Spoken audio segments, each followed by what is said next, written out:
mga kaibigan, magandang araw po sa inyong lahat. So, for today's video ay magbibigay tayo ng 5 tips para po maging quality ang ating pong mga video na ina-upload dito po sa Reels. Okay, so kung interesado ka, tara simulan natin ang video. So, number 1 po mga kaibigan ay dapat ho may matututunan sa atin ang mga viewers na nanonood ho sa ating mga video na ina-upload dito po sa Reels. Yung pangalawa naman po mga kaibigan ay ang dapat po malinaw, maganda at maayos po ang ating mga boses.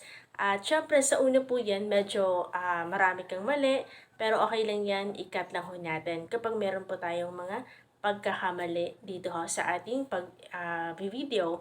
Yung pangatlong tips naman mga kaibigan ay dapat engaging yung ating topic na gagawing video at i-upload natin yung bang panunuorin ng ating mga viewers yung ating video. Okay? So, yung parang kaakit-akit sa mga viewers yung gagawin nating video. Okay?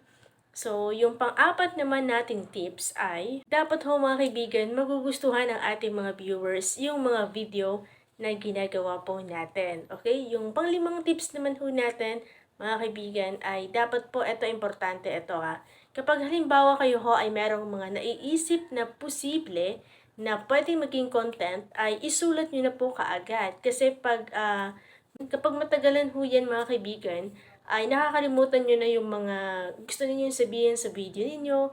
Dapat po make sure na isulat nyo ho yung inyong topic na gusto po ninyong gawan ho ng video. Kasi importante po yan. Lalo na kapag bago pa lang ho tayo na nagsisimula dito ho sa pagiging isang content creator sa Facebook, okay?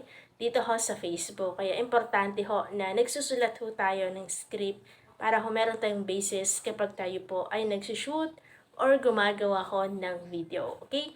So mga kaibigan, yan po ay based sa aking experience at ginagawa ko po yan ngayon.